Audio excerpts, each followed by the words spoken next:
Hello and welcome to Truckers World for another video. Hope you're all doing well out there. I'm not doing too bad myself. I've managed to secure myself another 4 days work next week. So, you know, they do say they're phasing them drivers out, but we're continuing at the moment. So that's all good.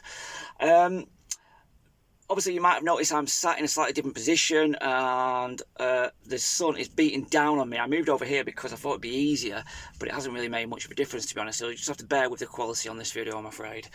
Today's video is about in-cams, okay? Cameras inside your cab, and they're basically monitoring cams, monitoring your behaviour, etc. So what I'm going to do, I'm going to show you now, just bear with me a minute, my camera.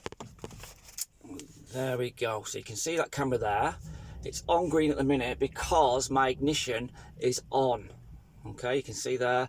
And that little camera there, believe it or not, it's got a huge angle on it, a huge wide angle, and you can basically see what you're doing more or less everywhere in the cab. They're quite amazing, really.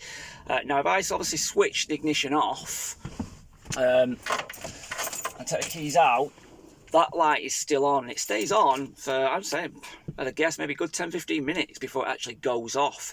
Now, it's constantly recording, I believe, when it's on green. So obviously, if you do get any accidents, then of course they can review that footage. But of course, you know, we've all got those opinions of cams. You know, are they good, are they bad?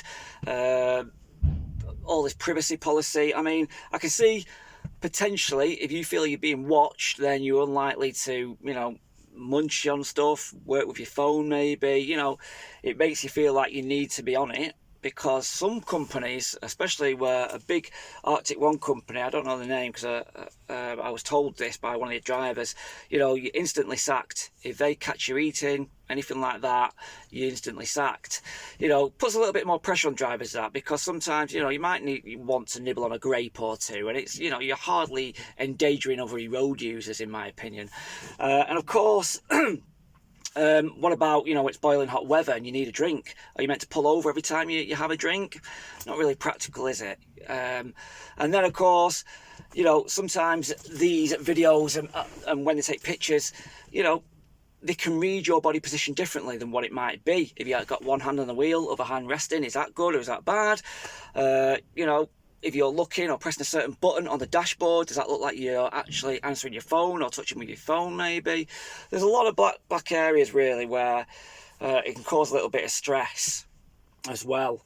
Now, the system that we've got, I don't know 100% how it works, but I've heard bits of rumours and what's been spoke about. And apparently it's monitored by an external company elsewhere.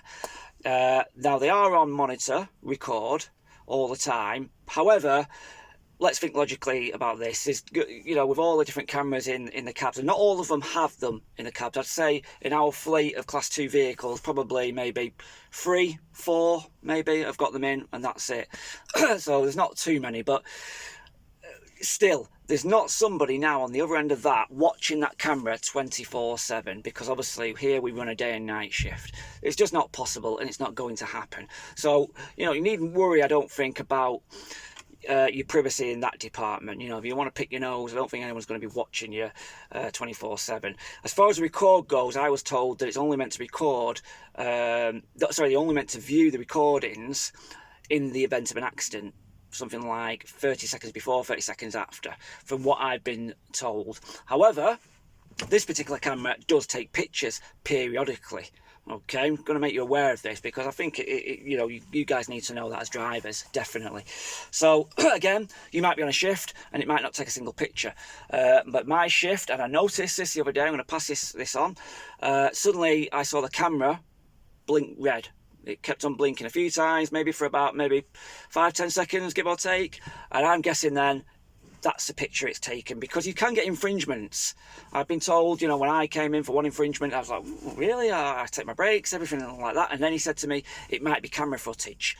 So it takes the pictures, then I assume from the external company, they'll get reviewed, and if everything's fine, that's great. But obviously if something is untoward happening and not agreeing with policy, etc., then it'll get fed back to the company you work for. Okay, so that's probably how they monitor you, not by video, not by somebody there watching in front of a screen all day. I don't think that happens whatsoever. I think they monitor you purely when the picture gets taken. As long as you're doing everything fine at that moment in time, then that's fine. Okay. Have I, eaten grapes myself with these inboard? I have, yeah. I've taken the odd drink of water, the odd grape. I have done. I do tend, little hint and tip here, whenever I'm doing something like that, and I can tell you now, it's not a habit, it's not something I'm doing constantly, it's literally periodically. I do take a quick peek over the camera. Is it blinking red? No. Okay, have a quick grape, have a quick drink, that's it.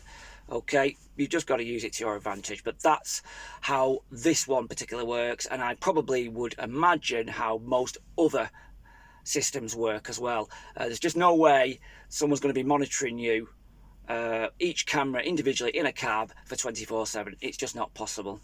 Simple as that. So that's how they do it, that's how they take pictures. So a bit of driver advice there for you guys, new drivers and experienced drivers alone as well, who may not be aware on how these things work. Again, just a kind of example. If when you're in a supermarket, obviously you've got a security guard there, and he's got loads, how many, 50 different camera screens on his monitor, and he's having to look at all of them throughout his shift, and even then, half the time they're on the phones or walking around, whatnot. So there's no way somebody's going to be monitoring a camera for that amount of time. So all I can say, obviously, you do need to drive safely, without a doubt, and you won't get very far if you don't drive safely. You just won't, not in these things. You really have to be on it. But if you do need to take a drink, I'm sure you can have a drink. Just watch out for that blinking red. As soon as that blinking red's on there, then you're getting your picture taken. And obviously, rightly so, you should be obviously adhering to all laws and safety procedures when driving. But there you go. That's the nitty and gritty of cameras. Let me know your thoughts. If you're for them, if you're against them. Me personally, even though I know, or I'm probably 99% certain that nobody is monitoring constantly, I do still feel a little bit, like Big Brother, doesn't make you feel relaxed a little bit. I'm going to be honest that way. But if it does prevent accidents, and if it's proven to prevent accidents, then maybe that's good going forward as well. Definitely. Certain companies will obviously want to do them and put more in. If that's the case, obviously drivers, I'm sure, will adapt, and I'm sure they will, for example, when you want to have a drink, they're going to say, right, well, if you're going to put them in, and every time I need a drink in summer, I'm going to pull over, that's going to delay deliveries being made. You know what I mean? It's kind of double-edged sword there for companies. Anyway, hope you enjoyed this video. Keep your subscribers coming in. Very grateful indeed, really am. Hopefully more videos coming this way. And of course, just my own personal situation at the minute. I'm still on agency. I still need to be on agency to a certain extent. Work is still coming in, but obviously it's very quiet this time of the year, so I'm going to give another review probably about mid to late February, as it happens, to let you know if I'm still working for the same company and still if they're giving me work. So keep tuned. Okay, right, thank you for watching and keep on trucking.